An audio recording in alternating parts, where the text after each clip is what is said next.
Bienvenue dans cette deuxième partie de votre émission Avis de la diaspora sur les ondes de Afro Web TV et bienvenue dans cette deuxième partie. Si maintenant vous prenez le train en marche, vous êtes dans votre émission avec Moïse Agbenga à la commande. Ces dernières heures, les dialogues politiques ont en majorité porté sur des questions liées à l'organisation des élections et aux dispositions constitutionnelles relatives entre autres au mandat présidentiel comme le cas du RDC au Congo, en Guinée et dans les autres pays que nous connaissons déjà, à la mise en œuvre des réformes politiques et institutionnelles et à des crises plus ou moins manifestes comme le cas du Togo et de la Côte d'Ivoire, du Tchad et d'autres.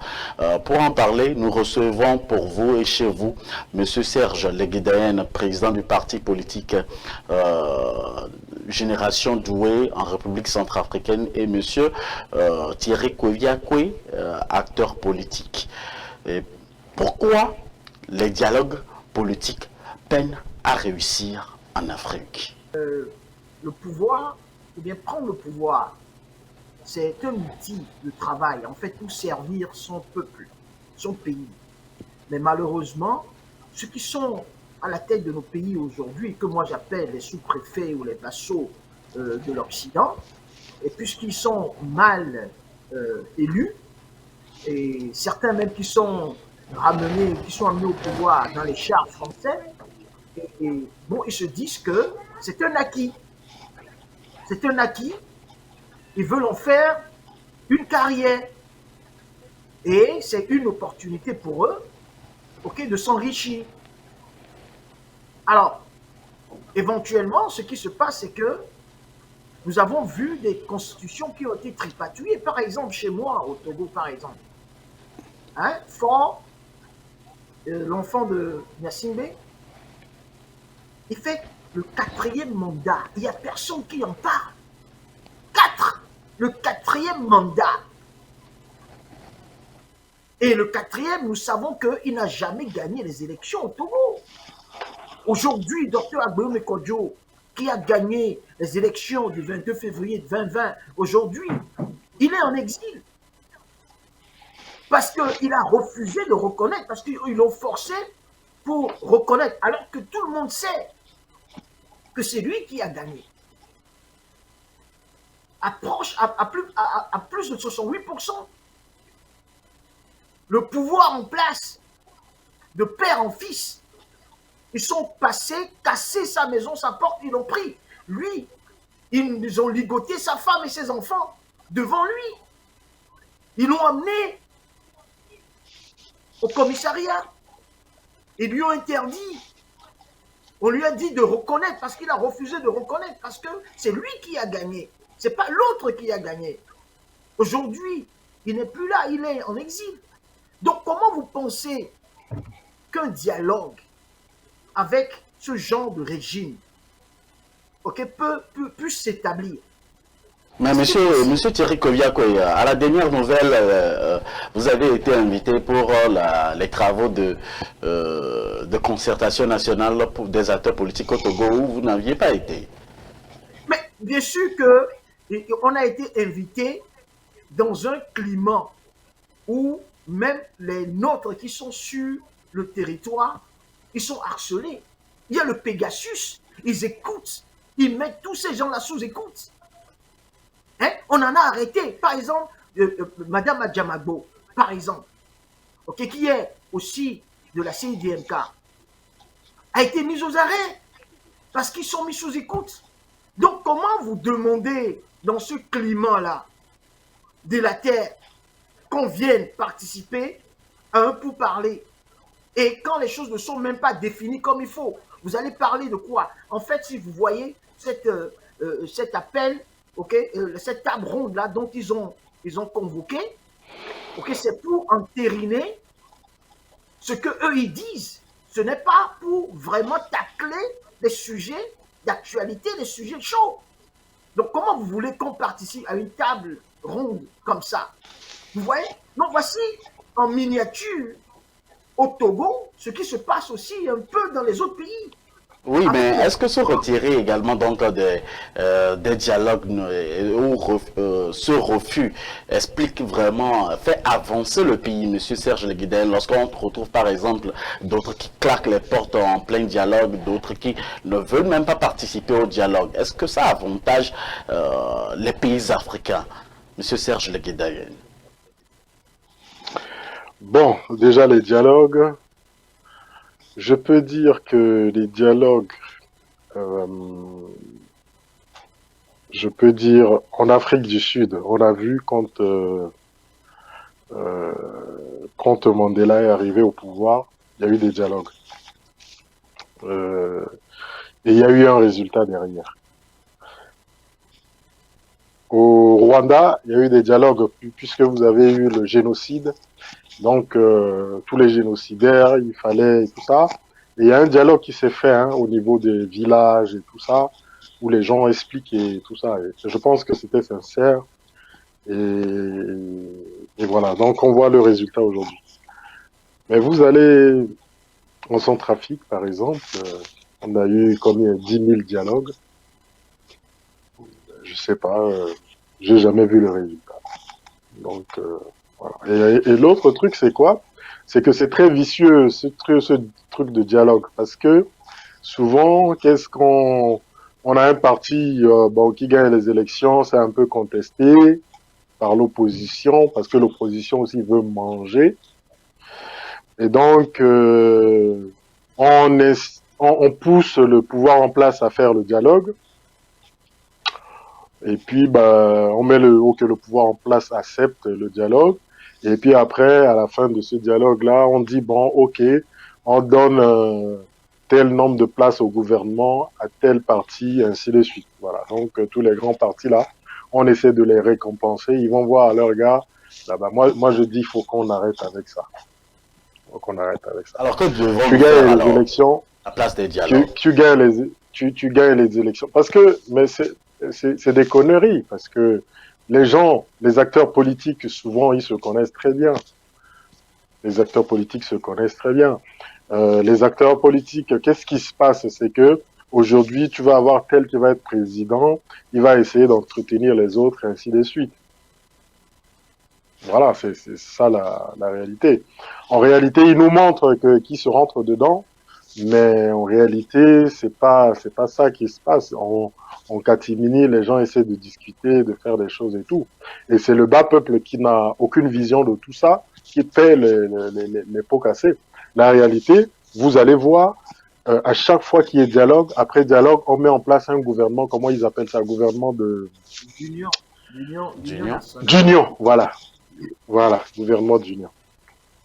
Donc, ça veut dire que la personne qui gouverne, quand il fait par exemple ses 5 ans, à la fin, est-ce que c'est lui seul qu'on va accuser puisqu'il a fait un gouvernement d'union? Ça veut dire qu'il a gouverné avec tous les autres. Vous voyez un peu la subtilité. Donc, moi je dis, il faut laisser les gens devant leurs responsabilités. C'est-à-dire que quelqu'un gagne les élections, même s'il a falsifié les élections, qu'il a gagné, ben, qu'on le laisse gouverner avec ces gens. Donc on peut le Et laisser à la fin gouverner pendant plusieurs années, faire plusieurs mandats. Soit la population du pays, à un moment donné, dit niet, c'est bon. Mais bon, je pense qu'au Togo, les gens ont peur de mourir, comme dans pas mal de pays africains.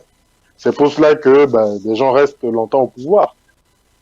Mais quand vous avez des gens qui sont capables de se sacrifier, personne ne restera longtemps au pouvoir. Quand une population décide que c'est fini, tu as beau monter et descendre, ça finira. On va prendre Blaise Compaoré, qui est resté, je pense, 27 ans au pouvoir, qui maîtrisait l'armée, qui maîtrisait tout. Quand les jeunes ont dit non, tu veux modifier la Constitution, ils ont débarqué à l'Assemblée, qu'ils ont mis le feu à l'Assemblée. Blaise Compaoré a fui pour partir s'installer en Côte d'Ivoire. Voilà, donc si Monsieur Yadema, il est toujours là, il a fait 4 mandats, c'est parce que Fort. Si Monsieur Fort est toujours là, 4 mandats, c'est que la population togolaise a peur de mourir, tout simplement, parce que quand Ouais, mais on fait une entre-temps, ils révolution, ont changé la constitution, ils ont fait des réformes constitutionnelles.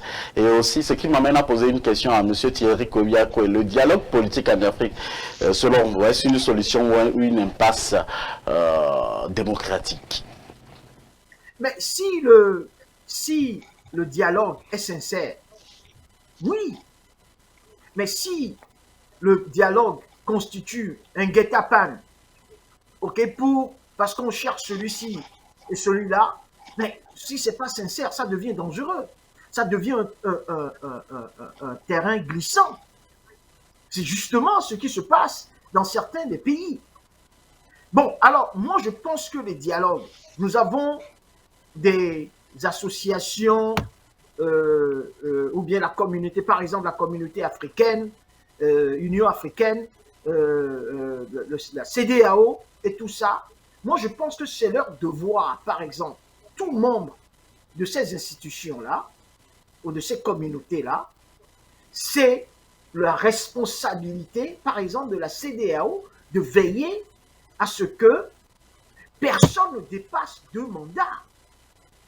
Alors, si, par exemple, des gens font plus de 2 mandats et que vous vous taisez, et que maintenant, il y a la colère, il y a coup d'État, et vous voulez intervenir, vous êtes les malvenus. Vous comprenez ce que je suis en train de dire? Donc, je pense que c'est ces institutions régionales ou continentales qui peuvent renforcer, par exemple, les dialogues. Parce qu'aujourd'hui, ceux qui sont au pouvoir, ils ne veulent pas lâcher le pouvoir. Tout ce qu'ils font, c'est qu'ils organisent des trucs pour se maintenir au pouvoir ou des guet-apens. On a même vu des gens, par exemple, envoyer des envoyés aux élections présidentielles au Togo, okay, des envoyés de l'Union européenne, de la CEDEAO, qui ont pris des valises d'argent.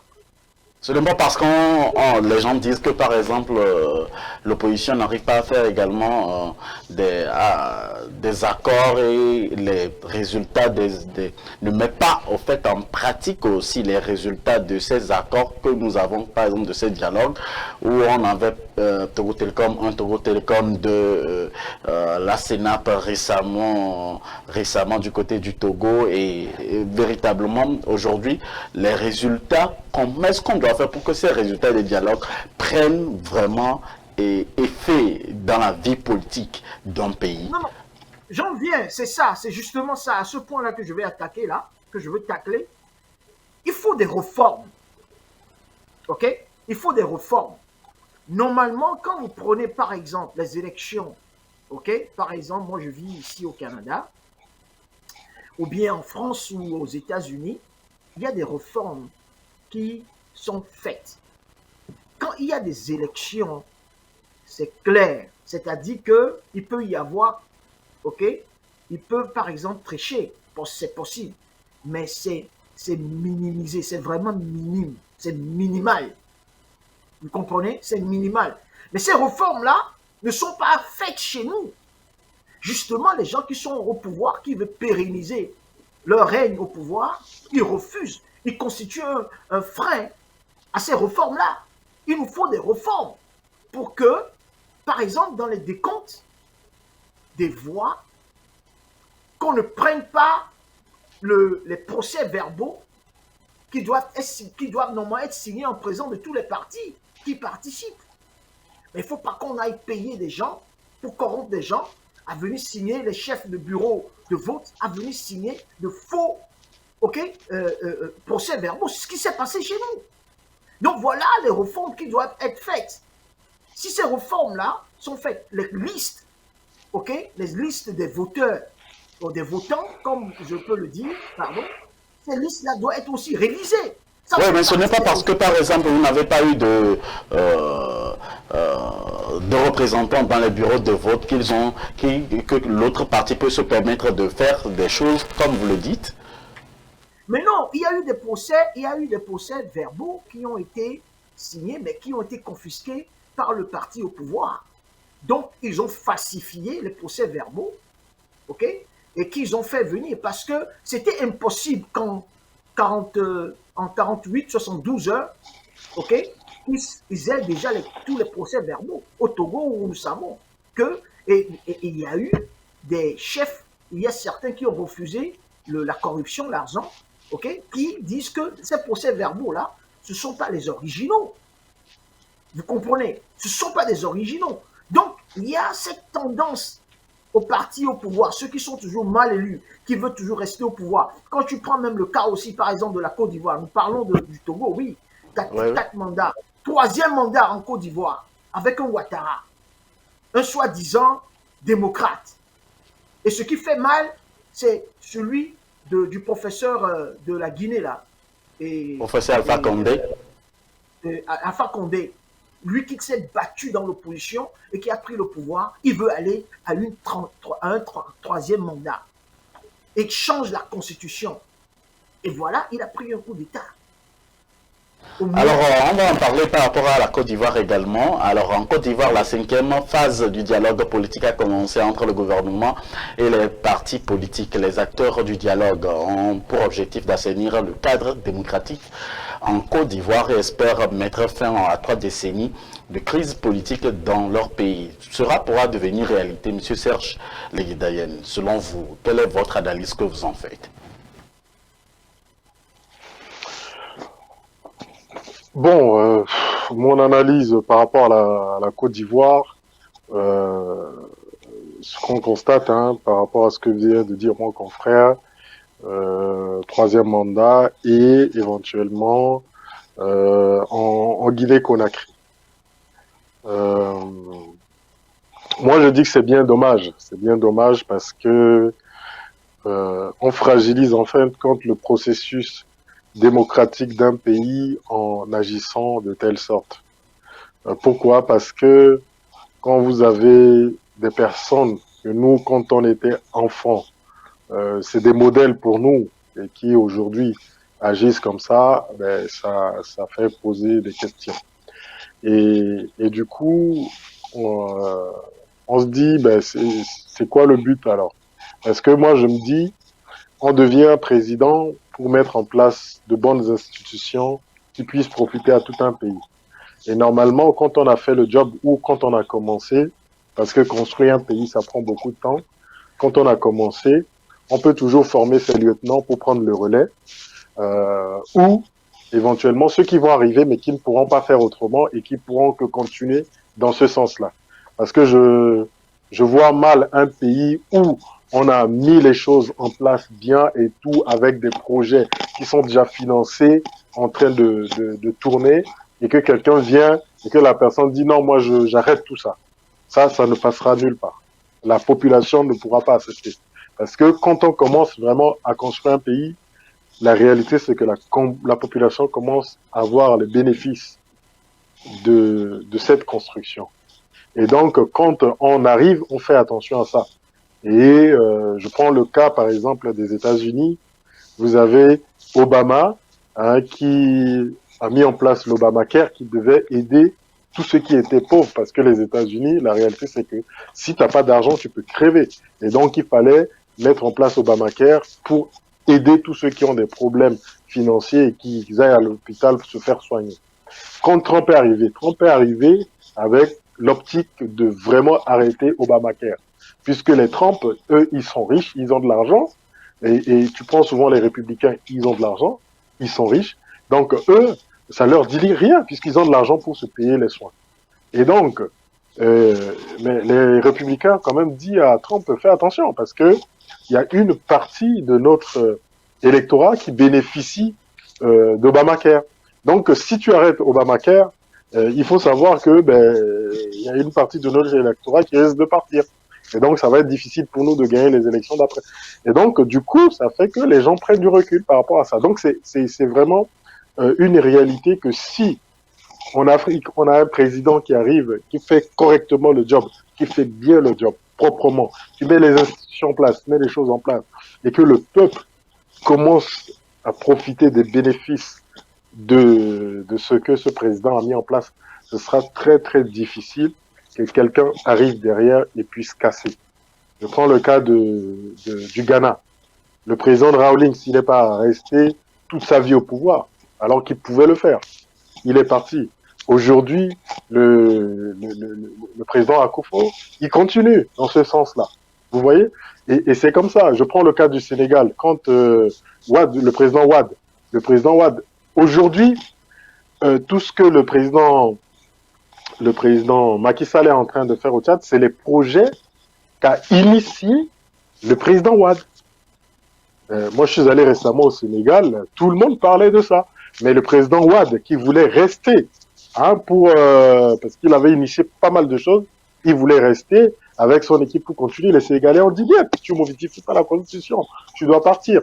Et quand je vois, par exemple, aujourd'hui, les gens disent que non, le président Macky Sall, il va modifier la Constitution, je pense que le président Macky Sall, il a travaillé longtemps avec le président Wade, ce sera difficile pour lui de modifier la Constitution. Vous voyez, parce qu'au Sénégal, vous avez un peuple qui veille. Comme avait dit mon confrère, comment on appelle, la CEDEAO, tout ça et tout et tout. Ok, la CEDEAO peut mettre la pression sur la Côte d'Ivoire. Est-ce que ça va vraiment marcher? On a vu, la CEDEAO vient de mettre la pression sur le Mali. Ça n'a pas marché, les Maliens ont dit niet. La junte continue leur affaire, vous voyez.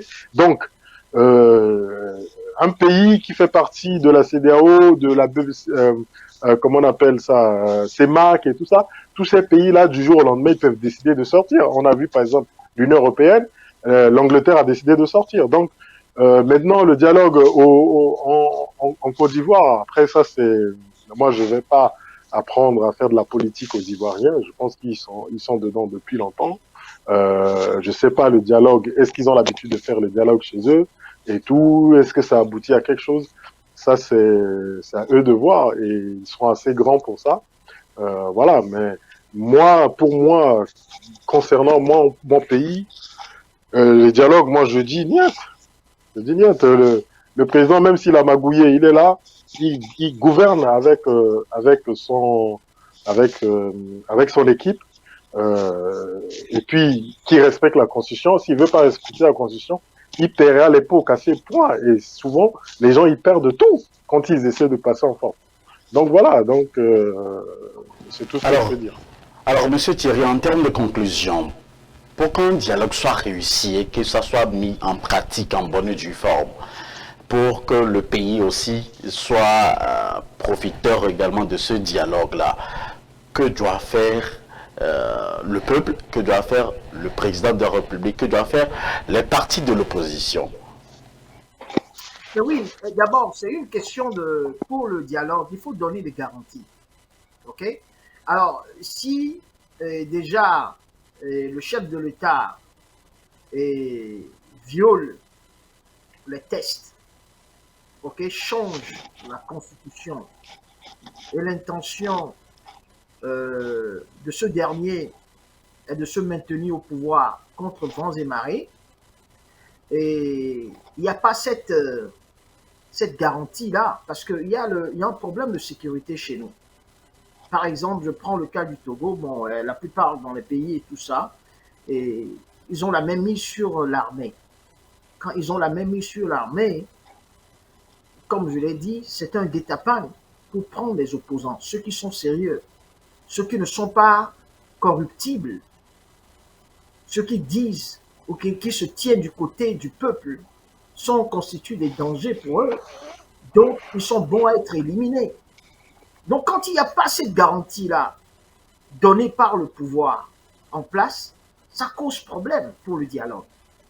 Parce que le dialogue suppose que toutes les forces vives de la nation, l'opposition, la société civile et tout ça, se mettent ensemble autour d'une table pour trouver une solution à un problème spécifique qui bloque l'avancée du pays. Par exemple, aujourd'hui, au Togo, il n'y a rien.